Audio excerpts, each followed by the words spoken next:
Hey y'all, this is Blank Era, and you're listening to Breakdowns for Breakfast. Check it out.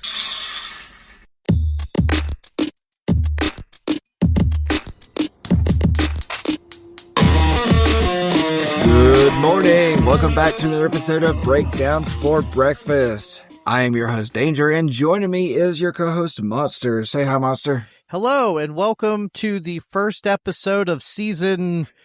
What is this? What season number is this? 3? I don't know. 2? I guess you'd call it season 3. I don't know. Thank you for coming back after our break that we had. You know, we, as family men who don't make a living, don't make a dime off of this, we make no money, and it would be really hard to justify to our counterparts why we're, going, hey, I can't spend time with the family tonight. I have to go talk about such and such album, especially this one. I know it's Christmas Eve, but if we do not talk about this Silent Planet album, dozens of people will be upset. Yes. I wouldn't even say dozens. I'm just going to say it. So anyway, thank you for coming back. Yes, and we are not doing a Silent Planet album today. No, we are kicking this off with a doozy. Yes, we are going to be talking about Mindless Self Indulgence's album, Frankenstein Girls Will Seem Strangely Sexy, that was released February 22nd, 2000. Now, little peek behind the curtain, and for those that have listened, to every episode, Monster has almost threatened this album on me multiple times because it's 30 tracks long. Right. And, it's been a playful threat. But then we had a hard time turning it down overall when we got an email from someone named Vanessa, and she said, longtime lurker, first-time requester. First off, sorry, Vanessa, thank you for emailing. Thank you for your request. Please do a quick little review of the album Frankenstein Girls Will Seem Strangely Sexy by Mindless Self Indulgence. I have heard y'all mention this band before. Monster mentioned them, not Danger. Started listening and fell in love with this band. Can't wait to hear what y'all have to say. Okay, so Vanessa, on that, this is not going to be a quick little review of the album because it's impossible to do what we do with any album that is 30 tracks long and make it quick. So I just wanted to give a quick shout out to my beautiful wife, Mrs. Monster, for creating a fake email account and going by the name Vanessa and requesting this album for us so I could finally get the chance to talk about it. I know your wife pretty well, and I don't feel like Vanessa would be the fake name she would pick, but I could be wrong. Hand to God, that was my wife who sent that email so I could do this album. All right, episode done. Thank you for coming back. But okay, now, if it really is your wife, if it is Mrs. Danger, I do not feel bad about a single thing I'm going to say. No, it's not Mrs. Danger, it's Mrs. Monster. What did I say, Mrs. Danger? You did, yeah. And I'm not joking. Okay. See, I thought about, cool. Okay, so we talked about it, and first of all, for people listening, I am wearing a Mindless Self-Indulgence shirt. You were going to be forced to do this at some point anyway, so don't even act like it wasn't going to happen eventually. But... Oh, I knew it was going to. I just didn't know when, and I thought that, Vanessa, it was like, hey, cool, we got an email, because we hadn't got an email before, and, for those of you that were listening before our break, we were, talking a bit of junk to people about how we don't get emails, but Vanessa's name is Vanessa von Geekingham. And so I was like, you know what? Maybe she just is a geek and wants to, pull that one, whatever. But if Mrs. Monster was going for an actual name, it's terrible. I thought it was great. I thought it was perfect. Does that not sound like the type of person that would listen to this show and request a Mindless Self-Indulgence album? It does, but now I'm going to have words with your wife next time I see her. Okay, let's talk about this one. Okay, so the jig is up. We discussed whether or not I should tell you up front or wait till the end. And I thought in my twisted mind that it'd be more fun for me if I told you now, so you have that in your mind the entire time we're doing this. Like, I think one of the worst endings for a movie or TV show, like after terrible, awful things happen and it's been a dramatic ride, is for a character to wake up and realize it was all a dream. And that is what this was. Like, it's just, that's what this was. This was the letdown of all things. Anyway, I wanted to kick let's this talk season about off. this damn album. I wanted to kick this season off with a bang, baby. Woo! Yeah, I wish I had fought harder against you to not do this one. I'm so excited. It was simply because it was a request. I said, yes, sure, let's do it. But now it's just all robbed. Anyway, let's talk about this piece of shit 30-track album. Yes, that's the enthusiasm I want. Yeah. No, this was a horrible, horrible album. I hated every minute of this. I will say I did not give this as bad of a score as, let's say, Kings of Leon, but I did not give this as good of a score as anything else.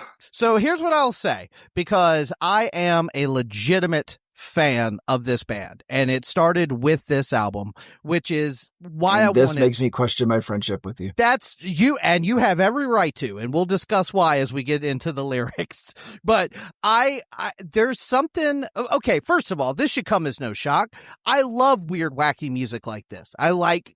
Oh God! Well, Big Dumb Face, the West Borland band. I like Which is really funny that you bring up Big Dumb Face now, because this sounds like an 8-bit Big Dumb Face. It does. No, it absolutely does. It's like mixing stuff like your Big Dumb Face, or another band that comes to mind is 1,000 Gex, which is another reason that I think Mindless Self Indulgence deserves a little bit more respect. Is I feel like they were sort of the pioneers of the hyperpop thing, which is still kind of an underground movement, but it has become a lot more mainstream over the past couple years. And people like to cite all this internet culture and all these reasons for why it became so popular. But these guys were doing it in the late 90s. You know, they were doing it before anybody else that I can think of was doing it. But I'll also say there is a certain level of edgelord just trying to bother you going on this album, both lyrically and musically. I gathered that. Yeah. And it's not for everybody, of course. And I will say that for anybody that's ever heard of this band, any song that you've heard has probably been off of a later album, because they did start to kind of, most of these songs are like 1.5 to 2 minutes long. They're very vulgar. They're very goofy. And then eventually they stretch their songs out to about 2.5, 3 minutes, got a little bit less vulgar, still silly as all hell, but they did get a little bit of mainstream attention a couple albums after this. So, but this really, like, when I was a kid, man, I loved this. And going back to it, there's still a lot of things I can appreciate. So their first album, Tight, that came out before this. Yes. I did not go back and listen to it. I didn't want to go back and listen to anything. I didn't. Don't. Yeah. No. I don't feel a need to. So, okay. Their first album, Tight, came out, and then created what Jimmy Urine, lead singer Jimmy Urine, if that tells you, the listener, if that tells you the direction of this band. If you clicked on this episode, you probably know what is going to happen here. So anyway, he described it as a 20 label bidding war after that album came out. And I get that for this. Okay, so we also have to look at, yes, okay, I want to go back to what you said. Yes, I do think there is a bit of just kind of poking the bear and trying to offend you on most of this album, but I do kind of feel like it was more okay to throw out some of these things in 2000 than it is now. Oh yeah, so much of this stuff is not okay, but more accepted. The kind of jokes they're making here make sense in 2000 and make very little in 2026. And with that being said, trigger warning, just to say the titles of a few of these songs, we're going to have to say some words that you're not really supposed to say. So be prepared. Which actually, so on the physical media, the actual CD, the track listing, all the vowels were replaced with asterisks, even the words that were not considered offensive. And they're all in alphabetical order. Yes. On purpose. Yes. That was by design of the band. Fine. They were purposely just trying to be irritating. Like from the get-go, they signed this big deal. Well, they did a good job. Yeah, no, but again, like, it's one of those things that, like, if you're annoyed by it, it's working. And if you're in on the joke, then you can enjoy it on another level. But at the same time, it's like they're getting the reaction they want to out of people by them going, this sucks. I don't like it. These guys are irritating. That's what they want you to think. Yeah, and so I'm not going to say that like the content of the lyrics is what turned me off from it. Mm-hmm. Not at all. It's really how I feel like every song on this, and now the songs are not long songs at all, and so being 30 tracks long, I feel like they did that to fit as many tracks as they could on an album or on a CD. Basically, yeah. Yeah, and so the content of the lyrics doesn't bother me. I get the dark humor of it. I mean, I've been a fan of dark humor for a long time. I have a bit of a dark sense of humor myself. Yeah. I can get past a lot of that, but it was just the sound of a lot of these songs just I didn't like. Now, what I will say is, okay, so I stopped to get gas one day. I was listening to this on the way home from wherever. I don't know. This album made me forget everything that was happening before or after. Like it'll do that. Blackout and things. Anyway, I was on my way home. I stopped to get gas, and when I got back in my car, my phone hadn't connected to Bluetooth yet, and so the radio was playing, and whatever radio station it was, and I don't have those radio stations picked in my car because I usually listen to something on my phone. Well, the radio station was playing Black Eyed Peas. Let's get it started. And so it kept playing, and like the Bluetooth connected, and I went, do I want to go back? No, I don't want to listen to Black Eyed Peas. So I would rather listen to Mindless Self Indulgence than the Black Eyed Peas. Well, that says something. That's something there. Yeah, that Black Eyed Peas would get a worse score from me overall. I don't. So let me tell you the story of how I discovered this band. So I was a freshman in high school, and I was a car rider. I went to a school that was out of my district, so I couldn't ride a bus, so my parents had to pick me up.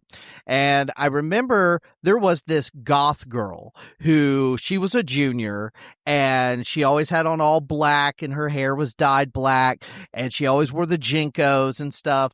And I didn't necessarily like have a crush on her, but I just thought she was cool as hell. So we're standing out there, just about every day at the same time. And, I'm wearing Korn t-shirts. She's wearing Deftones t-shirts. And, we talk a little bit. And I don't remember exactly how Mindless Self Indulgence came up. I think she might have had a shirt on or something. And I was like, it might have even been this album cover, like with the, cartoon Frankenstein girls, and was like, that's really wild. What is that? And she was like, I'll bring you the CD. And so she brought it to me. And so I had the physical copy. I know exactly what you're talking about with the asterisks on the words and everything. And it blew my mind. Like, it was so off the rails and so out of control. There was like nothing I'd ever heard before. And what's crazy is 26 years later, there's still nothing that sounds exactly like this.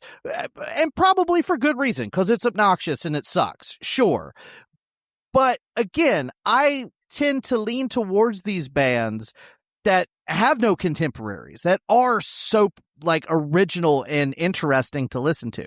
Again, just like Big Dumb Face, just like Ween, just like a lot of these other bands, Frank Zappa, who like have a comedic element, that have a bit of a edgelord element, a bit of a offensive thing to them. I get why a lot of people won't like it. But man, in my sick brain, especially in high school, I thought this was great. No, I can get how in high school you would, because if I had come across this in high school, then I probably would have also been like, this is fun. Okay, I'll tell you but as a 40-year-old man, it's hard to say with a straight face, I like Mindless Self Indulgence. I never have said that. Yeah, that's true. Lucky for you, you've never had to say that. No, I haven't. Okay, so I'll give my little bit of Mindless Self Indulgence exposure before now. So I've said before on the show that before now, years ago, I lived in Charlotte, North Carolina, with two guys that were a band, essentially a two-piece. And I quote unquote managed their band, but it was more just party time and having fun. Oh, yeah. And that was cool. But one of the things that ended up happening one night, I don't remember how it happened, is we ended up over at this people's house, and I think we thought there was going to be more people there than there was, but it ended up being just this guy, his girlfriend, and like their brother, and whatever. I don't know. Every show I've ever played. Yeah, but the guy put on Mindless Self Indulgence, and we kind of had a little dance party to it. Just the 7 of us in his living room or whatever, and it was fun.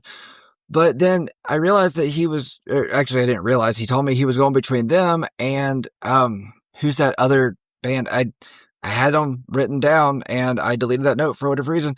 It's the Christian band that has that song Chainsaw. Yeah, Family Force 5. Family Force. Yeah, I was going between Mindless Self Indulgence and Family Force 5. Yep.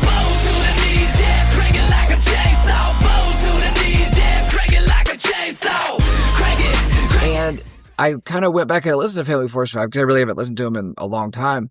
And I realized that Family Force 5 was Christian music's response to Mindless Self Indulgence. Yeah, so a matter of fact, the first time I heard Family Force 5, it was presented to me as, hey, you might like them because they're kind of like a Christian version of Mindless Self Indulgence. And to a degree, I can hear some of that, but it's obviously a lot more, obviously lyrically, very different. But I think Family Force 5 is also a little bit more like hip hop and a little bit more new metal-esque, especially in those days, where this is more like techno and kind of ADHD.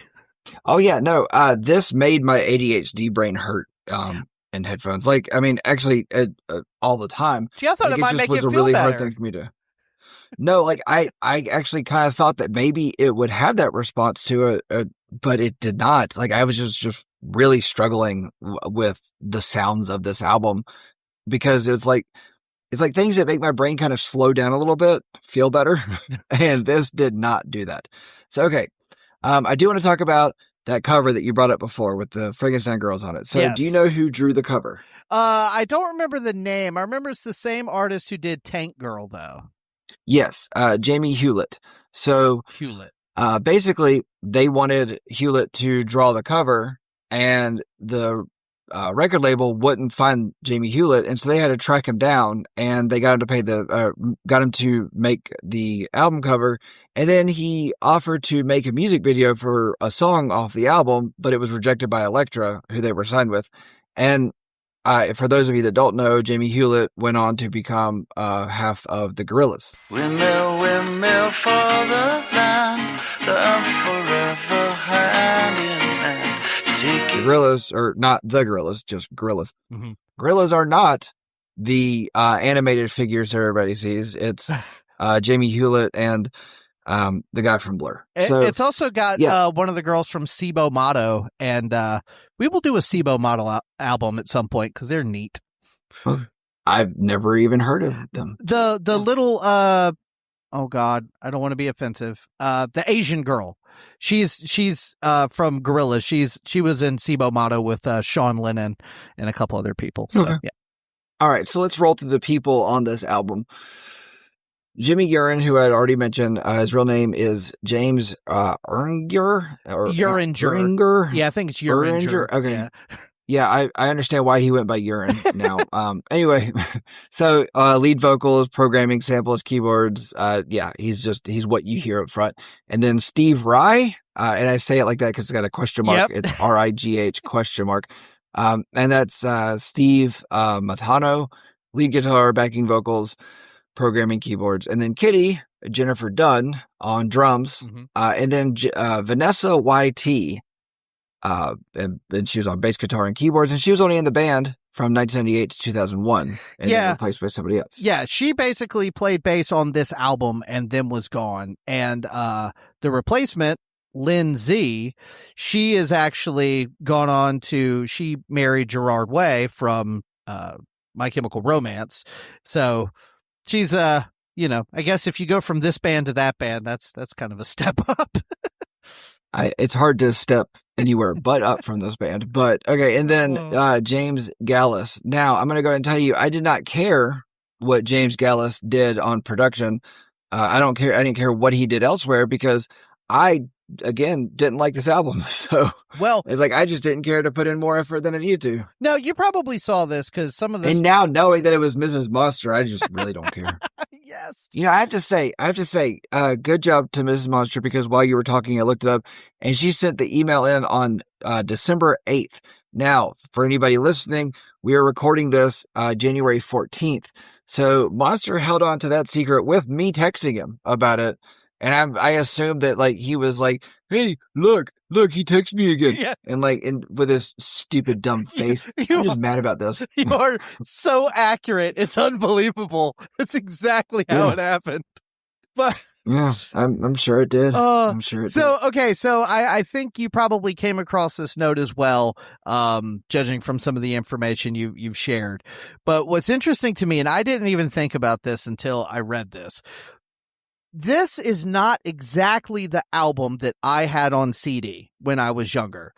It's slightly different, and I can't say definitively because it's been so long, but there's one or two songs where I definitely feel like the production on what we can get on Spotify is a little bit muddy compared to what it was on the actual physical copy.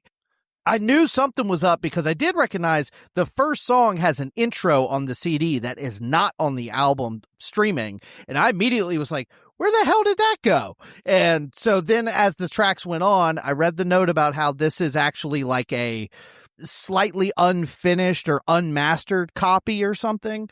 Okay, yes and no. Yes and no. All right. So promo advance copies of this album were unmastered and slightly different from with slightly different one-letter skit tracks that we have here.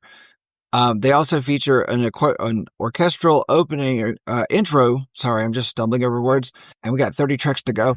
All right. It had an orchestral opening to Holy Shit, the song Holy Shit, and do not contain live performance intro to Backmask, or what's also known as Backmask Warning. Right. So the streaming version of the album available on streaming platforms is one of those promo copies, in contrast to the final CD version. So I do not have the CD version. I've never listened to the CD version, so all I know is this version of it. And honestly, unless you're an actual like audiophile, like really going to like dissect the nuance and minutia, it doesn't make a difference. This is not an album to do that with. No, but yet here we are. Yeah, well, the meat and potatoes are still here. So even if it's not, like I said, I did notice on a couple of spots that it was different, but not to the point where I wasn't having fun every time I listened to it.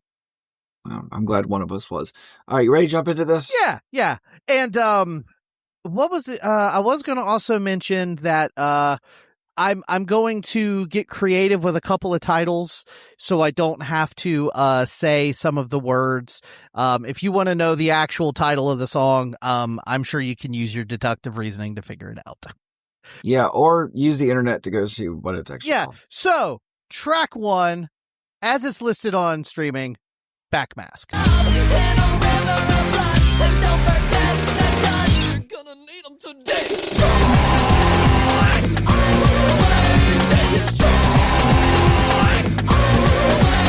But it's also known as Backmask Warning. Yes.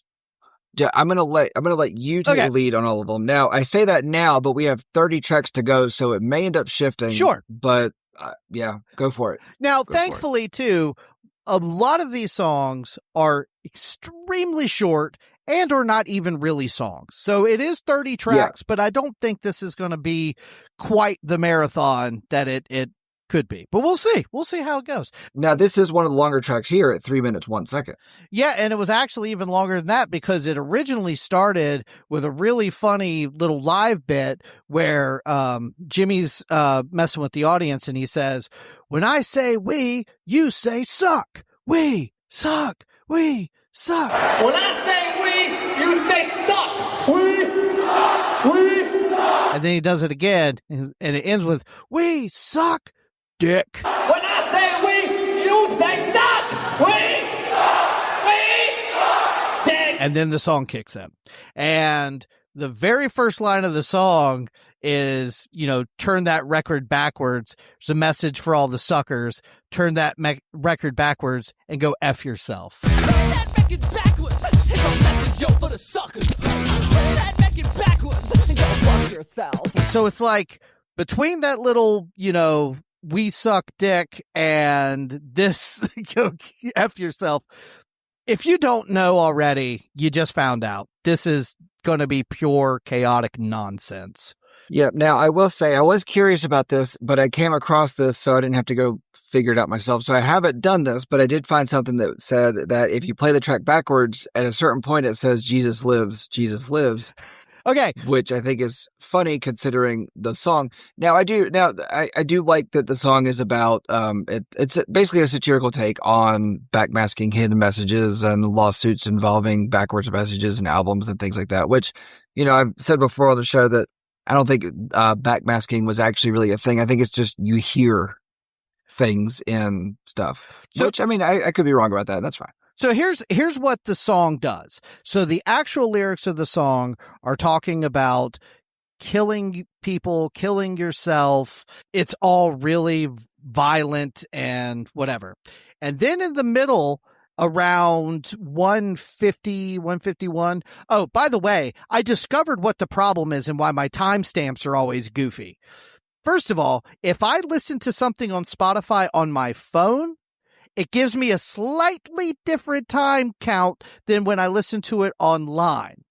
And if I listen to it on my phone and it just keeps rolling into the next song, it'll show me that it's gone 2 or 3 seconds before any music starts. So I am sorry to the listener. I will do the best I can with time stamping things, but I've got to figure out the most accurate one.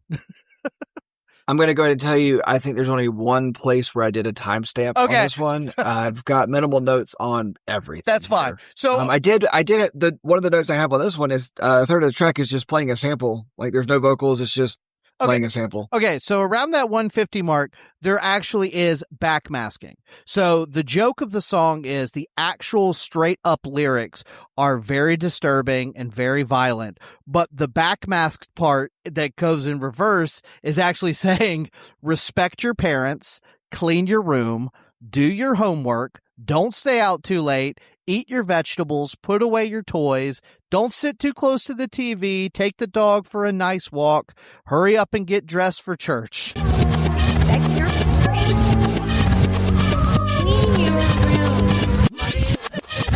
Clean your room. Do your homework. Don't stay out too late. Eat your vegetables. Put away your toys. Don't sit too close to the TV. The dog for a nice walk. Hurry up, get dressed for church.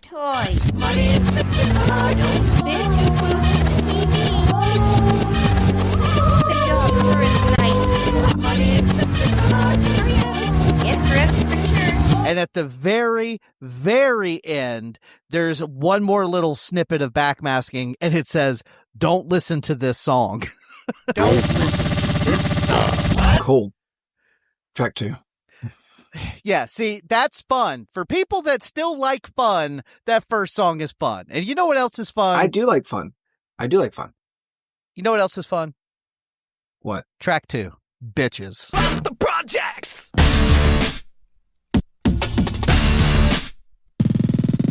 Bitches love me because they know that I can rhyme. Bitches love me because they know that I can rhyme. Bitches love me because they know that I can Okay, I will say that this was a fun song the first time I heard it. Yeah. I genuinely thought that this was one of the better tracks on this album. Now, upon further listenings, because I think I've crammed the hour long that this album is, I've crammed it in quite a few times, and probably more times than I should have. But since the 8th of December, I've had time, and I hate myself for it. In fact, I don't like your wife anymore. But, she rules. Yeah. She's a fine lady. But okay, so I didn't hate this one. It's definitely got much more of a hip hop flavor to it. Yeah. Which I thought was cool. But most of this is just disjointed DJ noises. Yeah, so the first time I listened to this album, I wasn't sold on the first song. Again, especially when this came out, 2000, 2001, when I heard it. Obviously, firmly rooted in my new metal vibes. So this one falls very much more into that category. Because like when that riff kicks in around the 21-second mark. Jax! Throughout the projects! I mean, if they would have gone into like a mid-tempo groove right there, that it would have sounded like a corn lift or something. But instead, they get all, kooky and beepy boopy instead. But that da da da da da da da da da, like that's a fun riff. Like I play that on guitar sometimes. But yeah, to your point, it's mostly just weird, goofy sound effects and scratches and stuff. It's like what, 2.5 minutes long? Well, I've got 2 minutes 44 seconds. Yeah. The notes I have down for this one, I like the more hip hop flavor this one has. Mm-hmm. This one has almost like a hip hop punk feel to it. I get it, bitches love him. Yeah. This is mostly just disjointed DJ noises. Yep. I remember thinking this when I heard it, when I was listening to it, I don't know, probably the 5th time through, is the more I listen to this song, the more it sounds like the DJ button that they're pushing is Jimmy Urin's butthole, just pushing it, and just Steve Aoki and that butthole. I'm not going to argue with you. I think you're probably right. I mean, but I like it. It's fun. That's fine. That's fine. All right. You can like it. Track 3, Boomin'. She's the one, once again, right back at you, baby. Respect, and little girls,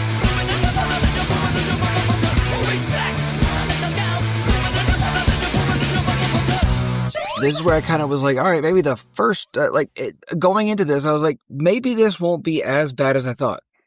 And I was proven wrong. Since it was Mrs. Monster sent this, I'm not going to hold back.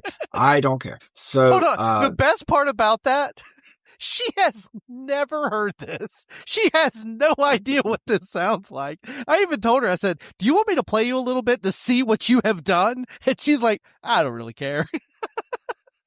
I let Mrs. Danger just read the track listing, and she's like, oh God, I'm sorry you have to do this.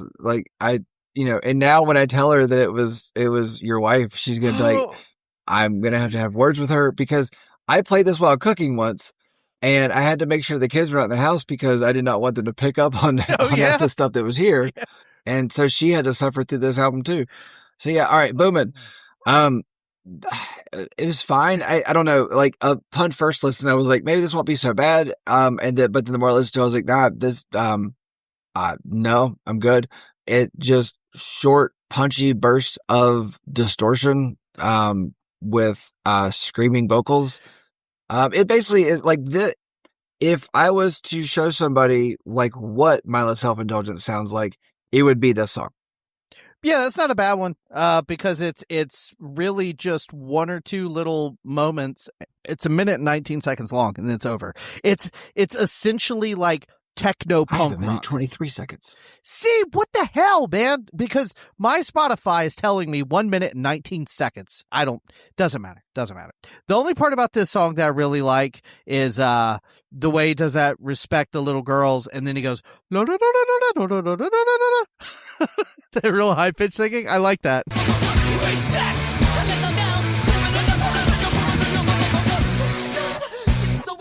Yeah, I'm gonna be honest, at maybe, I don't know, 13, 14, I would have been cool with the dramatic. Go ahead, do it like I did it. Go ahead, give it a shot. No. I don't need to. Yeah, Boomin'. I like this one. It flashes of like a 90s street hip hop to it. But yeah, there's one little section in the middle where it does kind of like go to just a straight hip hop beat for a second.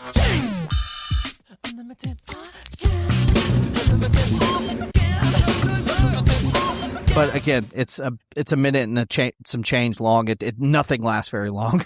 All right, track 4, Clarissa. If you're so smart, explain this, Clarissa.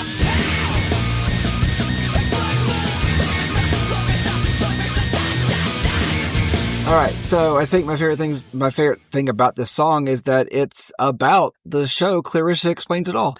It's not just about that show, it's pretty much about all of Melissa Joan Hart's shows, because the little pre-chorus line, he says, "I'm in love with a teenage bitch."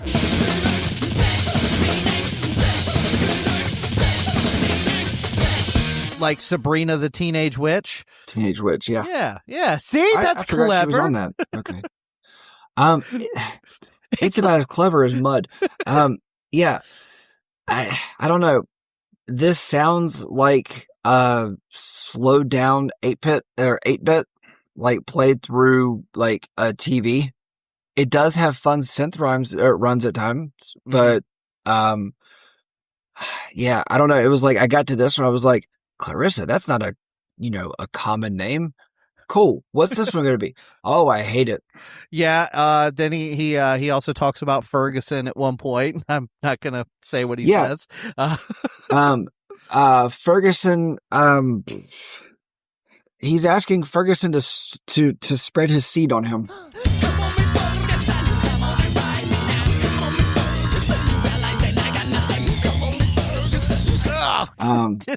Somehow what you said was worse. Yeah, I mean, go back a few episodes and listen to Relative Ash, and it's all worse. Basically, don't. Or don't. Basically, this album, and I just realized that this album is a electronic Relative Ash. Except this one's a lot more fun. That one was sad. I actually like the music on this one a lot, because it does that, the verse is kind of real fast and kind of wacky, but then it goes halftime for the chorus, and that kind of big synth line comes in. And again, it's under 2 minutes. I feel like it gets in, it gets out, and on to the next thing. Which, by the way, the next thing, track 5, Cocaine and Toupees.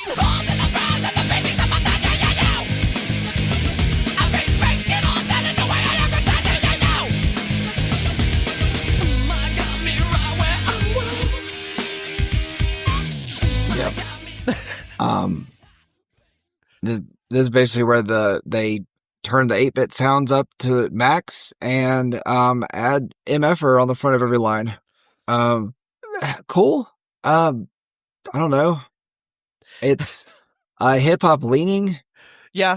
It's tongue in cheek at times and fine, but I don't know. It's 1 minute and 52 seconds, and I felt like it lasted for 12 minutes. It's just got a real simple little guitar riff and kind of a, like you said, kind of a hip hop beat. I like the way he says it's on. You know that because it's on. Yo, it's on, motherfucker, how it's on. Yo, it's on, motherfucker, how it's on. Yo, it's on, motherfucker, with that. He's got the weirdest pronunciation of the word on I've ever heard, which that's another thing about this band. Jimmy's vocals are all the things all the time. Like he's like screaming and rapping and sort of singing and kind of talking, and it's so frantic and all over the place. Yep. It sure is. It sounds like he's having an ADHD seizure. Yeah. Now, yeah. I think the next song is the first example of why Danger does not want to read the song titles and is making me do it. Next up is track 6, Dicks Are For My Friends.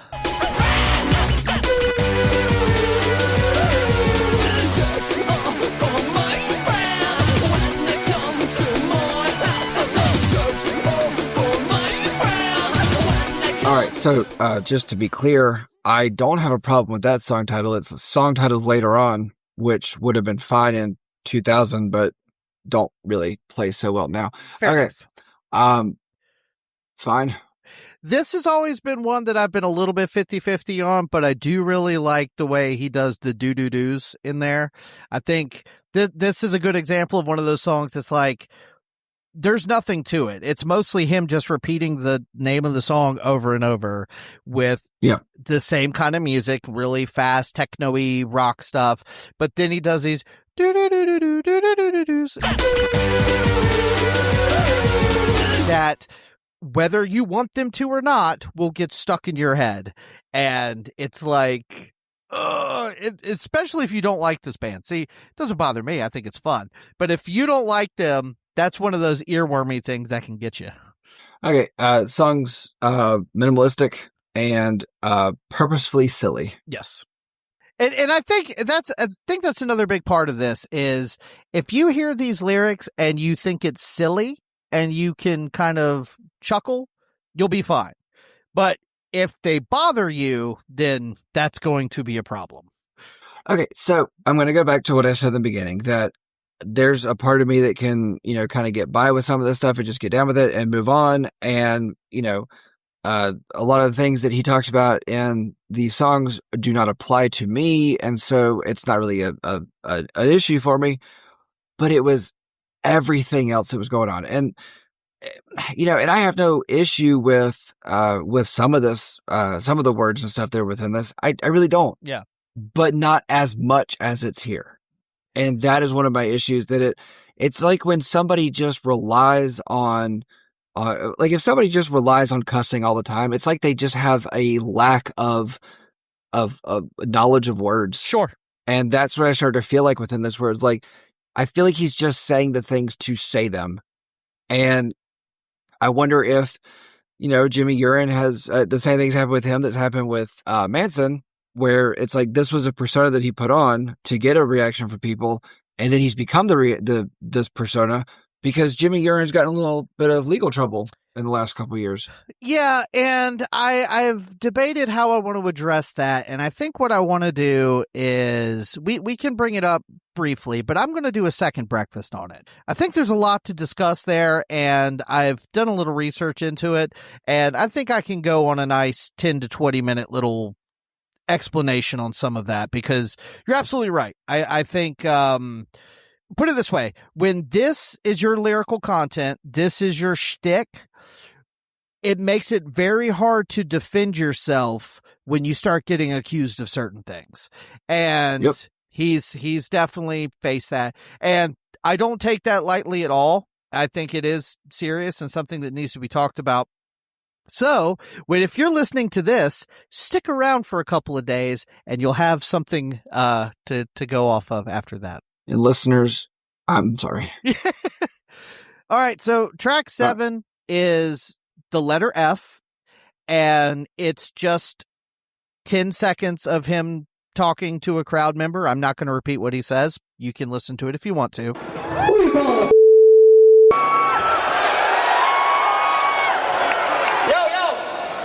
Which is sort of the intro into track 8, which is a word that we're not supposed to say anymore that kind of rhymes with the word baguette. I've been denied all the best ultra sex. I couldn't stop.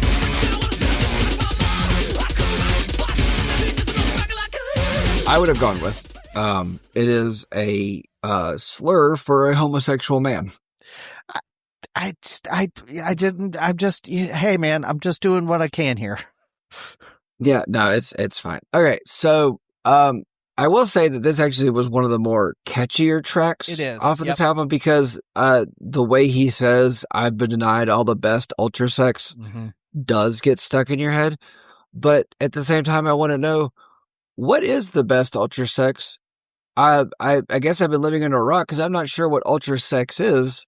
I don't know. This song brought up questions more than anything else. And I've been thinking about how I want to address that, and I think I can go on a good 10 to 20 minute explanation on that. So tune in for another second breakfast.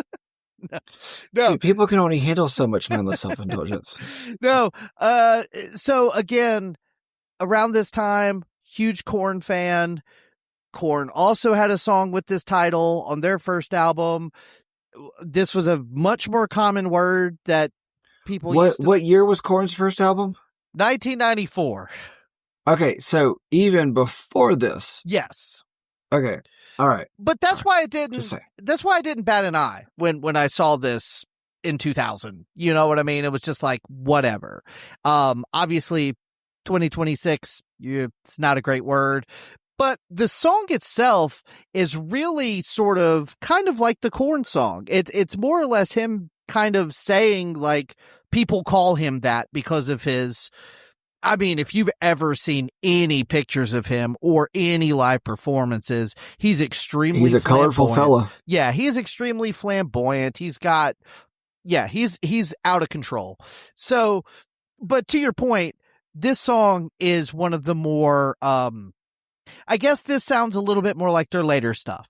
It's a little bit more structured. It has a little bit more definitive, like, this is the verse, this is the chorus, this is the bridge. It's not just a minute and a half of goofy stuff. Like, it's an actual song. Yeah, no, that's fair. That's fair. Yeah, I don't know. It's got an aggressive hook. That line did get stuck in my head. Yeah. And I did come across where this is deemed one of the most infamous tracks off of this album, and I wonder if it really is just because of the title. I'm sure that's part of it. It's got to be. But I also do think, just from a musician standpoint, I do think this is in the top probably like 5 or so songs on the record, personally. But I also can see why it's problematic. But hey, you know what? Yeah. If you just take it for face value for what it is, it's kind of a fun song. Yeah. All right. Let's move on. Track 9. We got 20 more to go. We're getting there, buddy. We're getting there. Track 9, Futures. No future, future, future, future. No future, future, future, future. This is one that doesn't really stick with me. I kind of forget it's there. I think it's almost just like it's only like a minute or 20 seconds long or something. I think I've got a minute 27. So I mean, yeah. Yeah. I think filler? it's sort of like, to me at least, I feel like it's almost like you're coming out of the last song, which was a little bit hyper, and so you're just kind of like bringing it down for a minute before you go into the next song that gets kind of lighthearted and goofy again. Yeah, this was just what I put down as a schizophrenic DJ track, because it's just all over the place and just kind of a mess. It does make me chuckle when he says, "My dick's the bomb, baby." My dick's the bomb, baby, baby. I don't know. That kind of makes me laugh. Okay. Track 10, Goldeneye. Burning the deep inside of you. I'll be that golden, I know I rock steady, but it don't mean nothing, 'cause I ain't shit.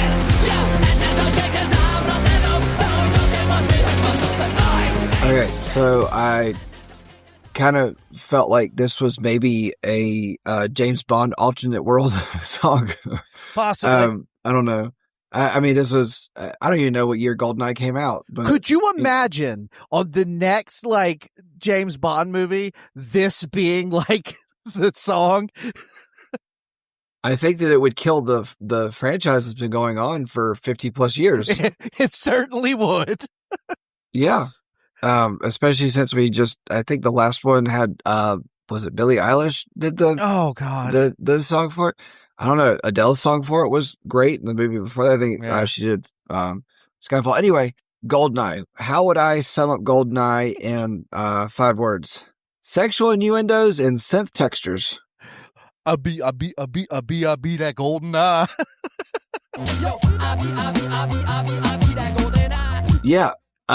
I say synth textures because sometimes it's the actual synth making it, sometimes it's his mouth making it. It's not saying anybody has to watch this, but I also have their DVD of their live concert. It's called Alienating Our Audience, and you can find this on YouTube now.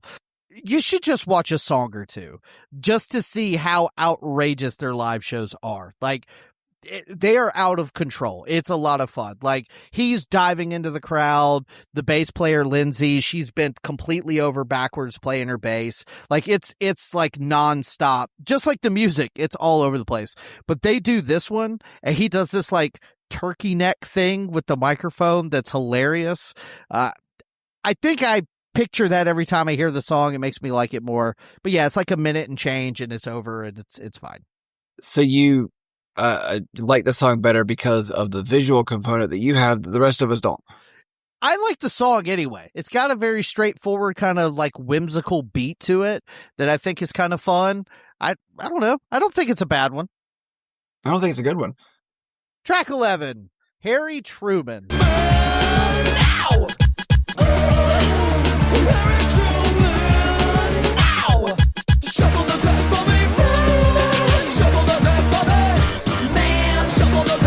This is a weird one. It is a very weird one. It's a weird one. I feel like this one did grow on me upon repeat listens, but it didn't. Like, I never thought it wasn't weird. This is one that it's sort of, it doesn't sound more serious, but it does kind of. Like, there's actually some clean guitar mixed in on this one that kind of gives it a little bit of a different vibe compared to some of the other songs. There is a part that starts around 36 seconds that I did like.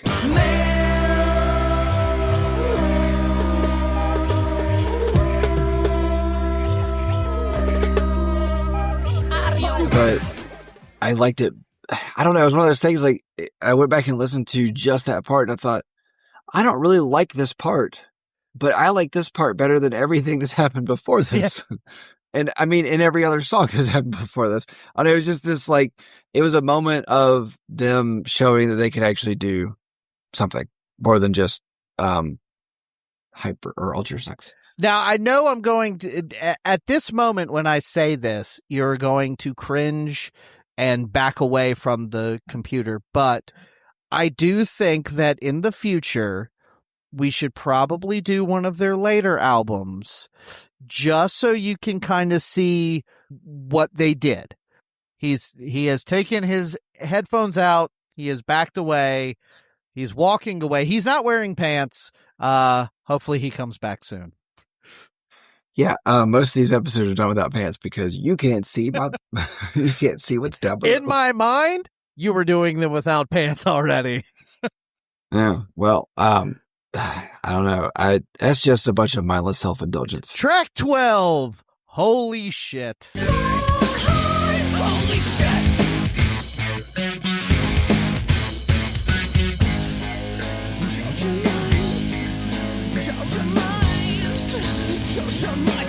Yep, so this is the one with the orchestral intro.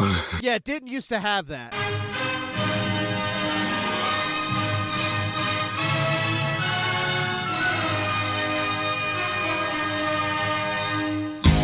Funky rhythm. I feel like they went a little bit lighter on the synth elements of things for a minute 45 seconds here.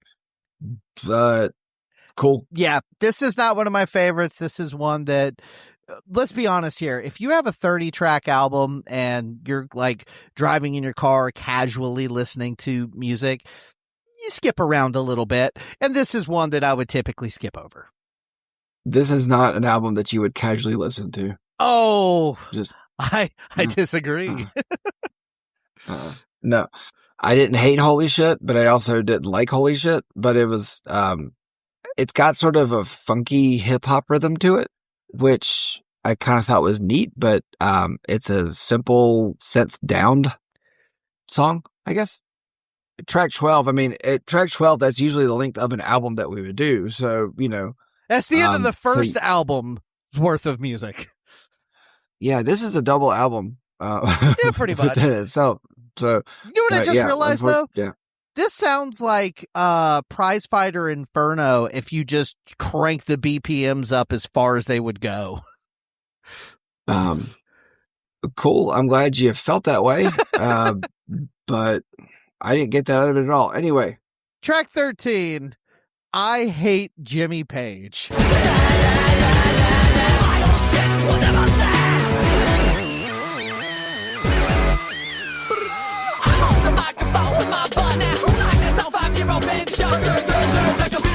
All right, so my first note here, before I really dove into the song too much, is how does anybody hate Jimmy Page? Like, everything I've seen, he's just a nice guy. He's a great guitar player. I don't think he's the best guitar player, but I also think that Led Zeppelin was overrated in some ways, but I also think the Beatles were overrated, but also I think that they put out really good music individually. So how do you hate Jimmy Page? So over the years, and I have a lot of friends that die-hard Led Zeppelin fans, so I'm definitely not trying to step on any toes, and nobody can deny how influential Led Zeppelin is and was. Right. But the more I see and research, the more it seems like they ripped off a lot of other artists. More so, like, that's a common thing in music, obviously, but like a little bit more so than a lot of other artists and kind of just always got away with it. And I think Jimmy Page is great guitar player, but you and I have done the Beatle conversation before, but I agree with you. I think Led Zeppelin is a bit on the overrated side. There's some great songs, but they've also got a few clunkers and, but I mean, everybody's got bad stuff. Yeah, I mean, every great director's got bad movies. Every great band's got bad songs. Sure. That's what it is. But I mean, I don't know. We can have a Led Zeppelin conversation on another episode. Yeah. So, but I don't know. But I think ultimately, like, lyrically, what the song is basically saying is like, you know, Led Zeppelin is considered like timeless. People, when Led Zeppelin was new, people were blown away by it. Kids today still discover Led Zeppelin and fall in love. Nobody's discovering Mindless Self Indulgence and going, oh my God, my life has changed. Like, you know, they don't have that kind of an impact. And this is a silly song of them basically saying, like, my old shit will never last. They're literally admitting this is nonsense music for nonsense people, and it's going to be in one ear and out the other, and we will be off. Like, I did see somebody on albumoftheyear.com that said that this was the most vile song they've ever heard in their life. I wouldn't go that far, but no, I wouldn't go that far either. But I also think they were kind of missing the joke of this album overall. But that's also, I think they reviewed like 4 different songs off this album and had nothing positive to say. But like took everything as it is what it is, and we're going to be serious about it. And it's like, no, I mean, you got to understand, like, this is obviously like, it's so long, it's ridiculous. So you can't take anything seriously. You have to understand it up front. But I mean, it just gets missed. And I did see where there was some people caring a lot about this song, about how could they write a song about I hate Jimmy Page, but they didn't care anything about the song that told you to go kill yourself. And also, like, to me, the part that stands out the most has nothing to do with Jimmy Page, but I don't want to repeat it, but the line about little people. I don't want to. What is it, Monster? What is it? I'll show you how official little people jack me off.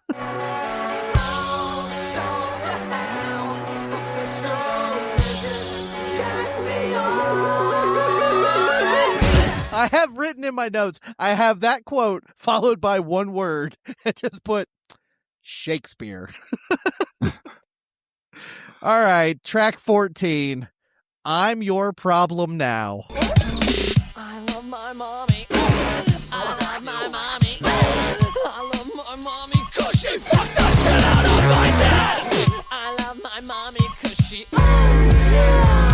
Okay, so my first note here is it's really nice to hear that mom and dad still have a good relationship and dad got some love. Yeah, that's one way to put it. Yeah. I don't know. I love my mommy because she effed the shit out of my dad. I hate to say that line got stuck in my head. Yes. It's one of those things, especially like the first time you hear it, you're just like, what?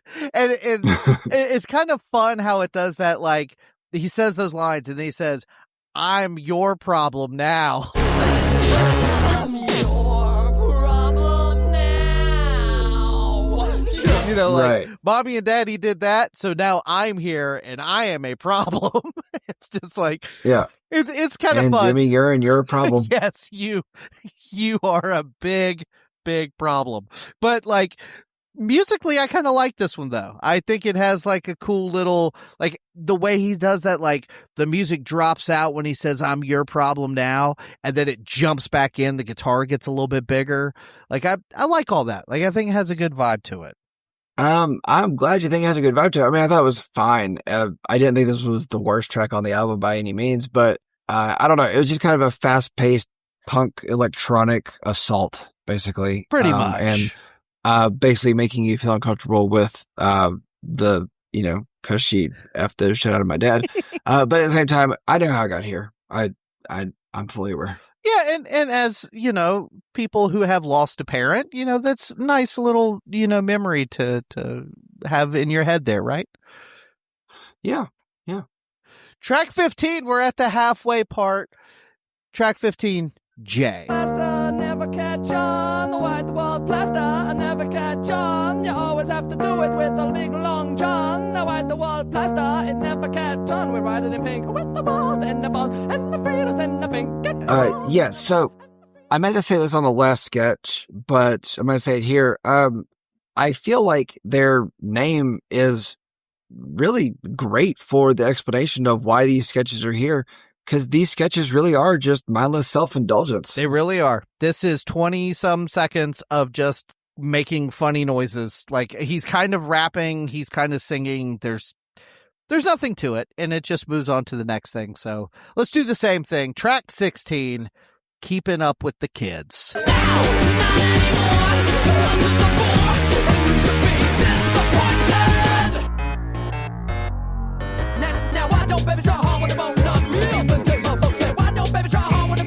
I actually think that this has the best little intro bit on it.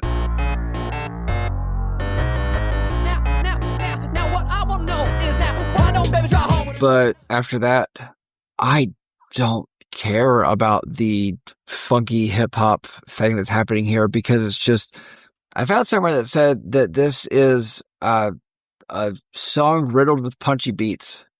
And the punchy beats are the part that made me hate this one. I didn't like it. Didn't care for it.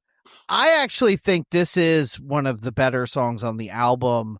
The way I described it was, it's almost like NERD meets Rob Zombie. Like, it's got this like hip, like you said, Nerd Zombie, which, come on, it's like looking into a mirror. But no, it's got this sort of hip hop beat, like you said, and kind of this funky rhythm to it. And then the big guitars come in, and it has like a little bit of a similar chord progression to Super Beast by Rob Zombie. And honestly, Mindless Self Indulgence would be a great opening act for Rob Zombie. Like, that would be spot on for me. But yeah, I don't know. I think this one is kind of cool. And then, for being as short as it is, I think they do pack a lot of interesting things into it. Cool. I don't know. I thought the intro was good. After that, I just didn't care anymore. That's fair. So, moving on, track 17, Kick the Bucket.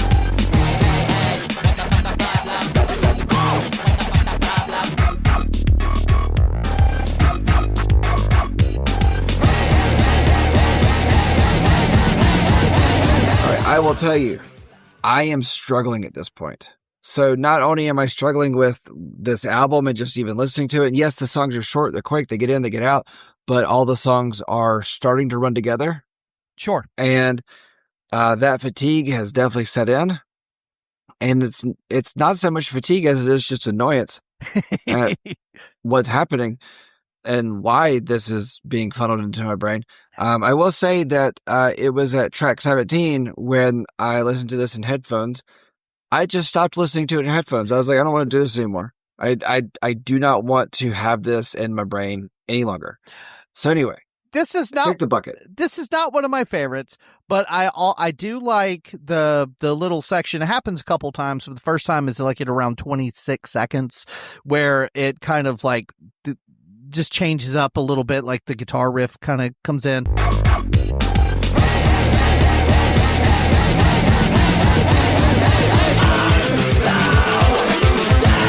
And then again, talking about little things that get stuck in your head, the way he says, kick the bucket jaw, to kick the bucket jaw, like it's like a chicken mixed with a rapper. Like, I don't know what's happening. It makes me smile and I like it.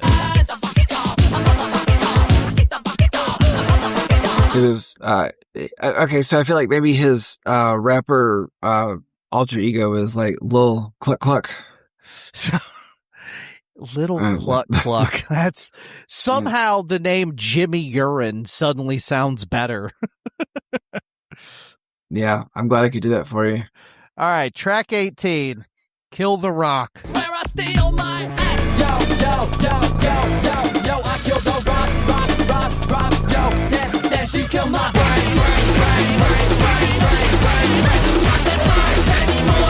Okay, so I do feel like this was much more of a hip hop track than we've gotten elsewhere. Mm-hmm. I do feel like it's got more of that attitude to it. I don't know. It's like a hip hop punk track that just had that aggression to it. But I don't know. I feel like if they were to kind of boil the 30 tracks here down to, let's say, 12 tracks, this would be one of the songs that's on that album. Agreed. This is, again, another song that sort of gives you a feel of where they go after this. Like, you'll rebel to anything if, like, those albums they feel a lot more like this. You can hear the clean guitar, you can hear the techno beats, you can hear the distinct parts of each segment of the song. I think musically this one is a little bit, I hate to use the word mature on this album, but it has a little bit more of like thought out, like thoughtfulness to the music to me. I think the music on this one is some of the best. There's nothing mature about this album. No, and then the lyrics are still like silly as all hell. So I mean, oh yeah. I don't know. I'm just gonna go with if they were to have made an actual album out of this instead of a joke, which I feel like. I do enjoy the idea of them going, you know what? It's our first major label release. We're gonna ham it up, and we're gonna do something ridiculous. And so they did. And so I do enjoy that part of it. But I don't know. The thought and the execution just didn't line up there. I don't know. This one to me works really well. Like you've got the kind of clean guitars in the verses. You've got that sort of build up to the pre-chorus, and then when the chorus hits, you just like that, like pure techno beat. I don't know. I think this one is again, like I hate to say this, like mature songwriting because it's silly, but I don't know. Yeah. I think it's a pretty good one. But moving on, track 19. Last time I tried to rock your world.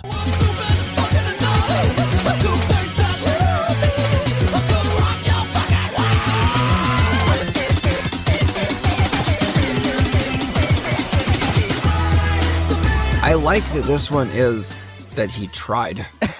So it's not last time I did, it's last time I tried. Okay. So that instantly made me like this one a little bit more just because it was like, you know what? You wrote a song, like, I feel like everything else here is slurs. This is like a call for help. So for me, I hadn't really thought about this before, but I really like the intro of this song. And I think this is another fun one. But it was at 18 seconds when that section starts. And then they do it again later and they make it even more like chaotic.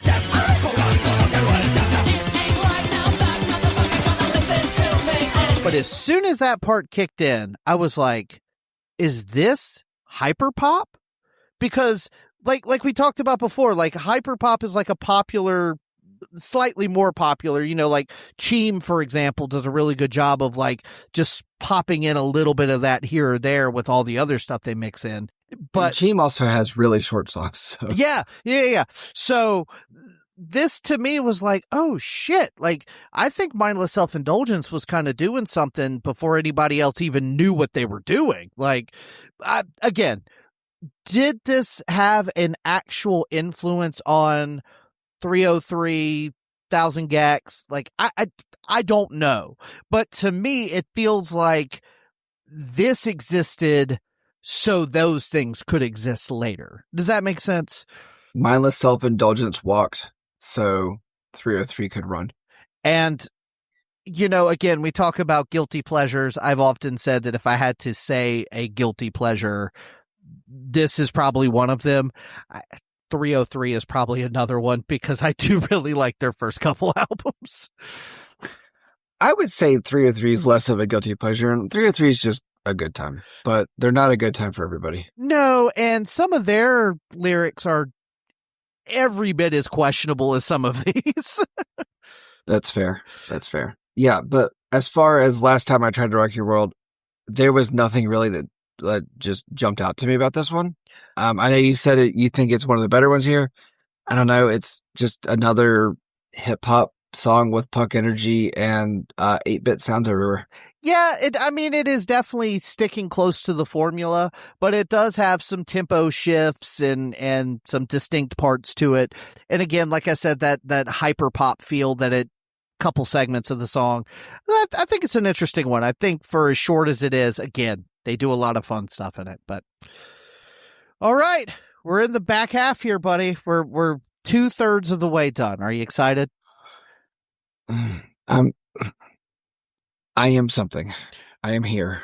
Track 20, London Bridge. Bitches know the hour and big time for you swear. Make me the brick. Now this is for you. This is where it all started falling down. Yeah, I don't know. I thought of it and I was like, I gotta put that here because I just think it's fun. Okay, so I will say that this, I feel like would be a song that if they did go on tour with Rob Zombie, they would put it there because it definitely has more of an industrial techno vibe to it. I do feel like this is a song that was made to put onto a pre-workout mix for like warm up, but at the same time, everything's blended together at this point. This is just industrial 8-bit noises. Yeah, but this one does have they start implementing it around the 20-second mark with this like clean picked guitar. And again, we talk about this on other albums when you wait till like later in your album to start like adding new things. But like, I really like some of the guitar stuff on this song. Like, I think this one actually, again, the lyrics are silly. The song is silly, but there's enough like serious guitar tone work in there that I don't know. Like, I think there's something here on this one. It's not one of the best. I wouldn't put it in the top 5 or even probably top 10 on this album, but I do think it has some moments. Yeah. Some moments, some mother effing moments. Yep. Well, they all have some of those. Yeah. Except I say that because he puts MFN in front of everything. Pretty but much. Anyway. I don't think there's any MFN, but there is some other real classy dialogue on track 21. M. I'm saying y'all be sucking dick and them bitches, be eating pussy, you know what I'm saying? Yeah, another sketch of Mindless Self Indulgence. I wrote one word. Classy. What? Yeah. What type of class? I don't want to be in that one. No, it's awful. Track 22. Go on, you can do it. Masturbates. It's so bad. It's so bad. It's so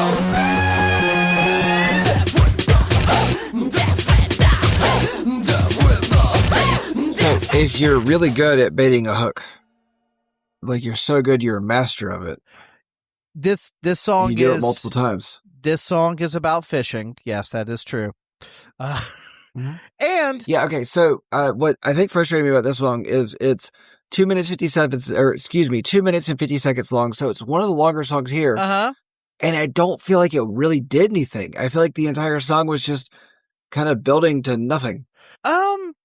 As much as it pains me to say this is another one I really like. No, that's fine. You can like it. Just I just don't feel like it did anything. I feel like this was different for a lot of the other stuff on the album, but I don't feel like it went anywhere. Lyrically, it's probably one of the worst, but musically, I think it does some fun stuff. Yeah, it is super weird. It's super noisy. There are some parts that have all this like. One of the things I really like this song does is it'll do these like super noisy like and then it just goes bling.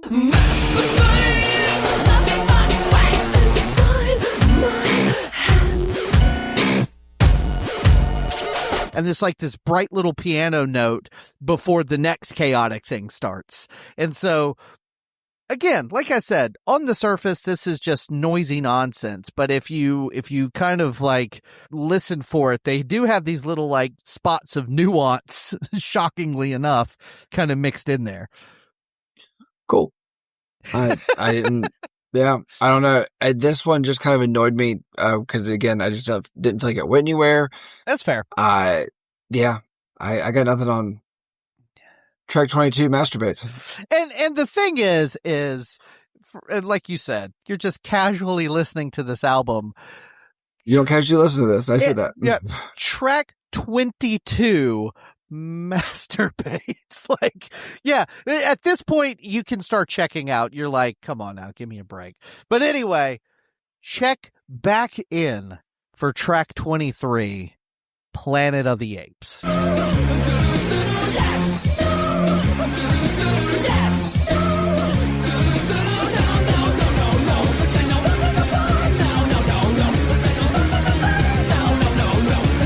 Why are you going to check back in for Computer Core song? This is my favorite song on the album. I think this song rules. Okay, do you know why this is your favorite song on the album? I think it rocks a lot harder than most of the songs on the album. It has more of a, like the heavy guitars on this one are heavy, and it does that, the fast. So like the verse is kind of like mid-tempo, but then they do this like real fast, like no, kind of like punk pre-chorus. And then when it does kick into the chorus, it is like poppy and catchy. It's halftime.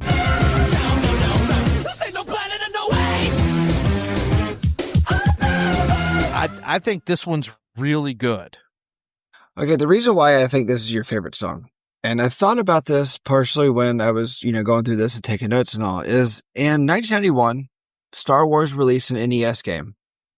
And then in 1992, they released The Empire Strikes Back for the NES. Yes. And this is a Star Wars 8-bit song. Like, it sounds like sci-fi 8-bit music. Now, I'm not going to lie. I used to go to Farmore and rent that Empire Strikes Back game constantly. It was so hard and so unintuitive. I never got past the Hoth section, but I still rented it constantly because it was Star Wars and I loved it. I remember the game, but I don't remember the Hoth section you're talking about. The first section where you're riding around on a tauntaun in the snow. Like, I never got past that because it was so damn hard. Oh, yeah. No, I remember. It's like you didn't know where to go. You didn't know what to do. No, and your tauntaun dies, and it doesn't matter. I hear that for sure. Definitely, won't argue with that. But I think this one is I like the different sections. I think they flow well together. During the chorus, that yes, no, do. Like, I think that is like super hooky and gets stuck in your head. I think this song rules. And it's funny. Track 23 on a 30-song album. Most people will never get this far. No. Most people are not sitting in for the journey, and most people are not doing what we do. No, but you know what? Thanks to my beautiful wife, you got to experience it, so thank you. Damn it, Vanessa. Track 24, Played.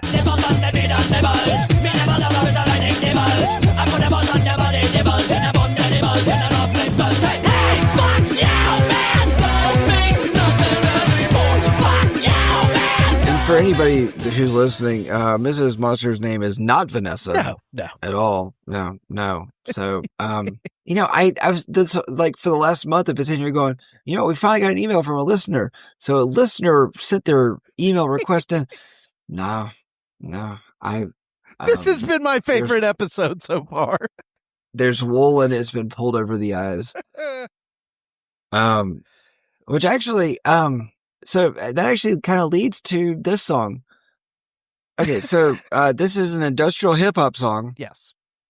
And at this point, a song that says F you, man, just doesn't do anything for me anymore. Like, I just kind of go, okay, you said that again. All right, cool. So here's the honest truth. I really like this band. I think this band is way better than they get credit for. You had to have liked this band to pull your wife into this route that you pulled her into this. Like, I kind of want to put her in a room and make her listen to this full album and go, this is what you encouraged. When we get done recording, if she's still awake, I'll make her listen to a song or two and I'll report back. But But here's the truth. This is not their best album.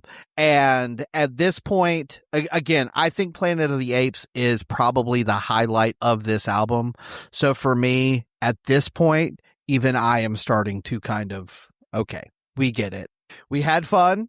We've been here for 40 some minutes. We're having a good time. We get the joke. Now it's just kind of more the same. And so I don't think Played is bad, but it doesn't stand out to me. It's played out at this point. Bravo. Are you proud of yourself? Nope, I'm not proud of myself and anything that has to do with this episode of this album. And I really hate that this is our first episode back after our little break. You know what? I can't apologize enough for this one getting lost on the internet and just being deleted from my computer. No. Yeah. Track 25, Ready for Love. I just bought my car a stereo. Use your money for crack. I'm slowly going broke though, so I'll just listen up and go down to your record store. Buy all my records. What, you got nothing? I was really struggling at this point. I mean, again, I feel like it's just more of MSI instead of the full name, Mindless Self Indulgence. I feel like it's just more of MSI. Just I feel like at this point they're just creating songs to get to 30. They really are at this point, I think. And it even says, like, in that little thing where Jimmy Earn's talking about this album, like, they were purposely trying to piss off their record label at this point. Like, they were just being indulgent as can be, you know.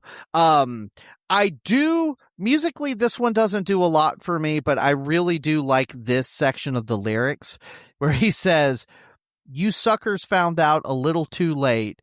You thought it'd be good. You thought it might rock, but your friends were right. I suck big cock." You suckers found out a little too late. You thought it'd be good. You thought it might rock, but your friends were right. I suck big cock.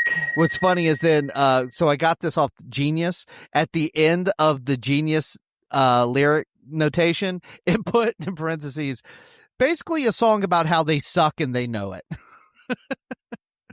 Yep. I feel like this was really just a song of them poking fun at themselves, Yes. which made me go, okay, you know, they have a sense of humor where they're at least self-deprecating to an extent. Fine. Yeah. Cool.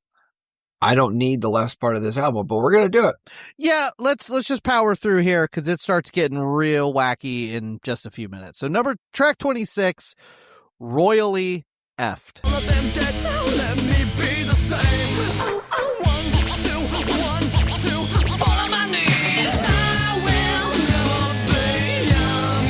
I will never be loved. I feel like this was a slower track for MSI, but I don't know. I kind of thought it was them. I don't know. It's like when you're running a marathon and you start losing steam at a certain point, like you kind of slow down. I feel like that's where they were here. Yes, I kind of agree. This is one, I think it has a little bit of a darker feel to it, like you said, but it doesn't, I don't know, it doesn't wow me in any particular way. It's just, I like the bass guitar on this one. It kind of stood out to me a little bit more on this one than it did on most of the tracks, but it's so short that it's like over before I care, you know. Well, I mean, you can't care in 2 minutes, so Yeah, you know, I mean, yeah. fine. So, track 27, 7-Eleven. Stay up all night. 24 hours a day from 7-Eleven, stay up all night.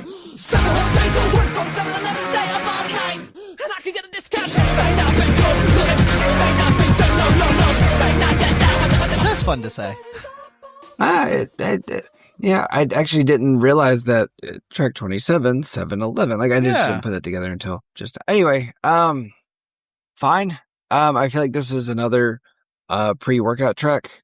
Just short, quick, punk energy, electronic sounds, 8-bit, obsessive energy.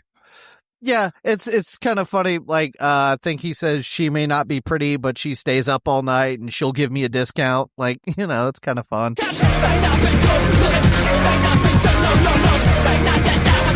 But yeah, well, it's another one that's like, it's fine, and then it's over before I care.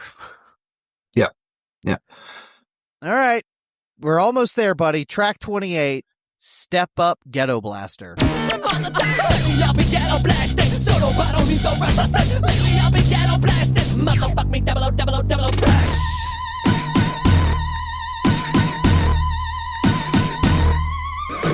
The high-pitched sounds that are in this one, I hated those high-pitched sounds. I wanted to like the song because I feel like it was a little bit more of a playful song. Like, it wasn't a, like, trying to cut down the listener or whatever. Like, it was, a little bit more, but it was like, those high-pitched sounds just ruined it every time. Every time. Yeah, and then also this one is kind of strange because it's kind of like doing its thing, and then around like 117, it just like stops and goes into this whole other thing that's mostly just noise, basically.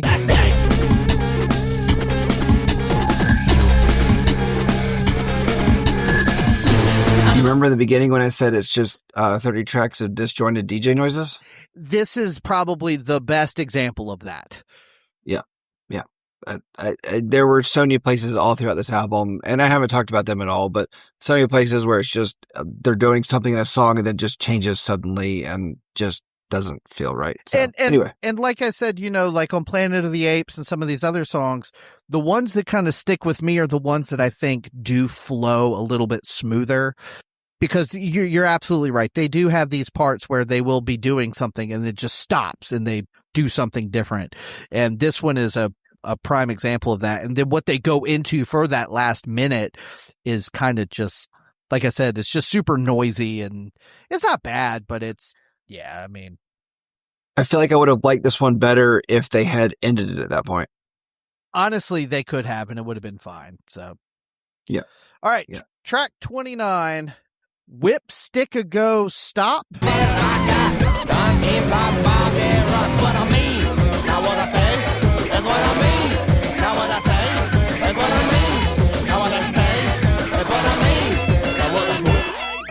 That was what I had, like, that was how I kind of was putting it together when I was reading it. It's like I had to stop and, like, find where the words were within it. But, whip, stick, a go, stop.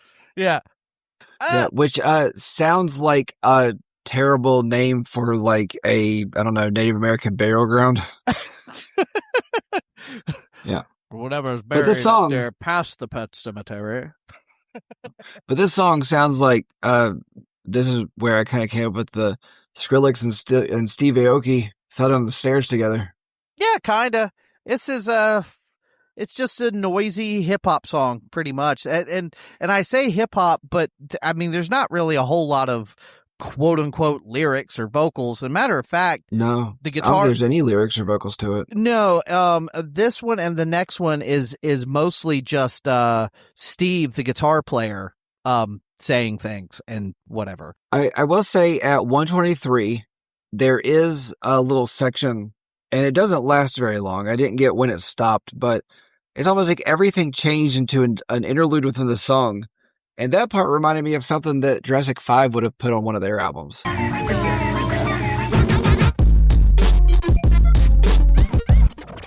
What's this part, y'all? Yo. Breaking it down. Yeah, like this does feel like they're pulling from genuine hip hop. Like it's not just them being silly like on so many other songs. Like I feel like they know what they're referencing with the music on this one. I actually really genuinely like the beat that starts in around 23 seconds.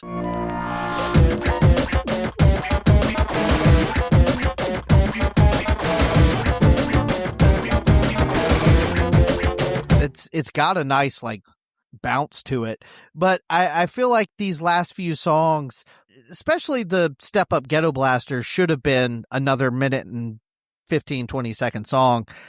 I feel like they could have condensed this one too. Like it could have been I feel like this was a filler for sure. It was like they got to 28 and they were like, what else can we do? Make some noise. Yeah. Yeah. So here we are, man. You made it all the way. Track 30, Z. 77 years of Star Wars. Star Wars and Jaws. Star Wars and Jaws. Star Wars and More Star Wars noises. Well, it's literally him saying the word Star Wars and Jaws. Enjoy Star Wars. Right, Yeah. right.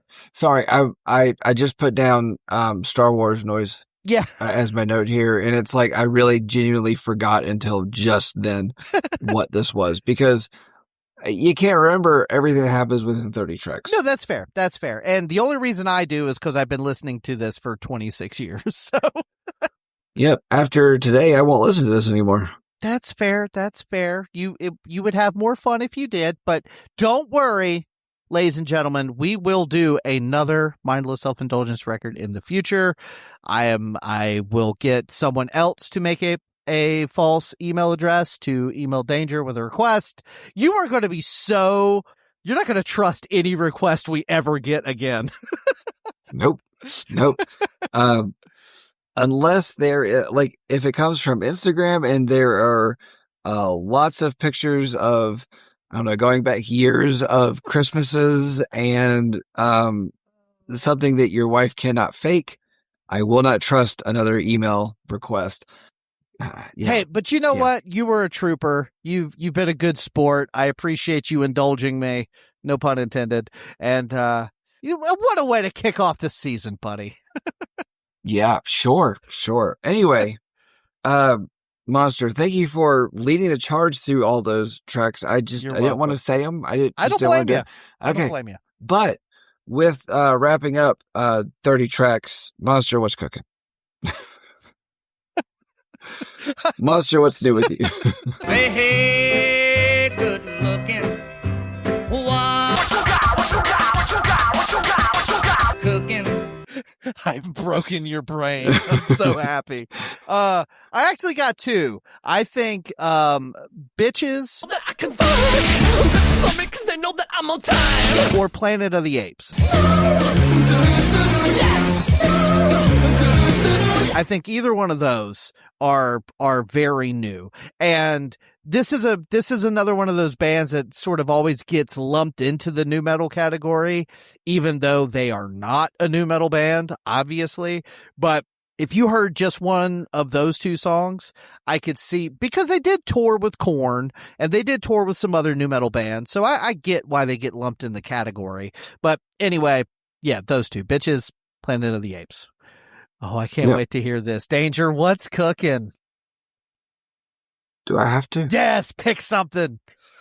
I don't want to. You can do it. All right, fine. Whipstick or Ghost Stop?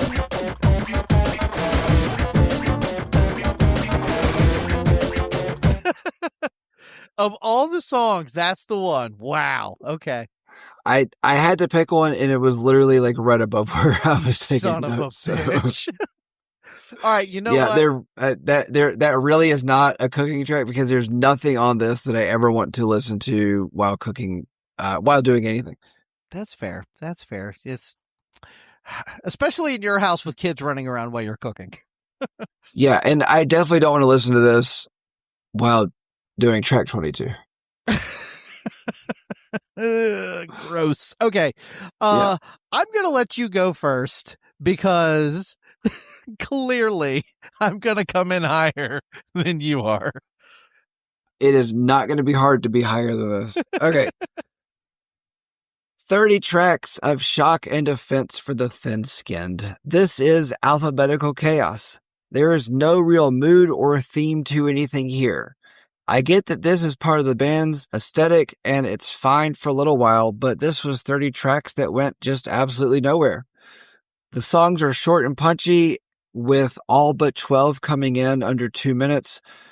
It's clear that MSI thrives on quick launches and abrupt transitions. It's also clear that MSI is out to offend with no apologies, and that's fine if that's their thing. I get that this is layered with humor and satire and that the lyrics are intentionally offensive. Themes range from pop culture to absurdism and dark comedy, and I can appreciate dark comedy myself, but it needs to be packaged well, and this is my summary of most of the tracks. Bad distorted guitars, breakbeat, sped up, 80s sample and synth or video game, and homophobic lyrics. This album is super homophobic. Jimmy Urine is like a 13-year-old who discovered what 4chan is and goes crazy with slurs because his parents aren't looking. Around track 17, which is already way too long for an album, the songs start to blend into 8-bit slurs. Maybe it was okay for the Wild West landscape that was the music of 2000, but I just don't need this in 2026. Mrs. Monster sucks. I gave this a score of 2.44. I want the Mrs. Monster Sucks to be stricken from the record, sir. All right, Monster, give us something to end on a positive note. Okay. Just let's be done with this. Okay. On the surface, Frankenstein Girls Will Seem Strangely Sexy by Mindless Self Indulgence is offensive, noisy, and downright obnoxious. But when you dig a little deeper, you'll actually realize that this album is offensive, noisy, and downright obnoxious, but in a good way. Sure, at times it sounds like four puppies who just did a rail of coke got loose in a Guitar Center, but in the best way possible. For as nonsensical as it seems, I feel like everything is done with purpose. The offensive lyrics, the ADHD nature of the music, the weird tempo and tone shifts, they are all deliberate choices to elicit different responses from the listener. Sometimes it's funny, sometimes it's offensive, sometimes it's just stupid, but it's always interesting. And even if a song isn't your cup of tea, it's usually over within 2 minutes or less. I understand this isn't for everyone, and for some, it'll be downright awful. But for me, it kind of works. I hear the mix of industrial, techno, nu metal, and even the beginnings of hyperpop all wrapped up in this punk rock energy and attitude that, love it or hate it, you'll probably never forget it. 1 to 10, I said 6.35. I wanted to come in higher, but when I really sat down and thought about it, there's just too many songs and that just don't stick with me. And then the sketches are kind of just, and obviously, like we've said over and over, by 2026 standards, there's just a lot of lyrics in here that you just cannot repeat anymore. Now, I had to edit my notes just right before I read because I actually put down 2025 because I'm still like, yes. I will continue to put down the wrong year. Probably until March. March is about the time I get it together. Or November. Okay. So Monster gave Mindless Self Indulgence, Frankenstein Girls Will Seem Strangely Sexy a 6.35, and I gave it a 2.44, which gives an overall average of 4.395. Putting it into the 110th position, just below Limp Bizkit, just above Big Dumb Face. That makes perfect sense. I would buy a ticket to that show immediately. Yes. Yeah, when I saw that it was right with Big Dumb Face, I was like, damn it. That's perfect. Damn it. I don't want that to happen. And for the exact same reason, too, because you scored it way too low and I scored it probably too high. Yeah. You did score that too high. If you disagree with the score that we've given this album, then please shoot us an email at breakdownsbreakfast@gmail.com, where I will not trust your email that it was actually you and not Mrs. Monster. You have to send photo ID now. Monster has broken all trust that I have. Yes. He is the oatmeal raisin cookie in the world of chocolate chip cookies. What a compliment. Or shoot us an email or head on over to one of our social... You have broken my brain. Good God. Or head on over to one of our social media platforms, Facebook, X, or Instagram. Breakdowns for Breakfast against all of those. It's good to be back. I hope you guys will continue to support us. We had a really good year last year. I hope this year's even better. We have some fun guests lined up. We got some cool albums we're going to do. Please send in requests. If you don't have to make up fake email addresses and social media accounts just to send in a request. But if you do the extra effort, we'll put yours near the top of the list. Okay, Danger. What kind of cheese does Frankenstein's monster like the best?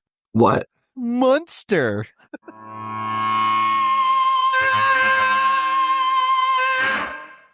I gotta remember how to do this. I was getting ready to say, do we? It's been a minute.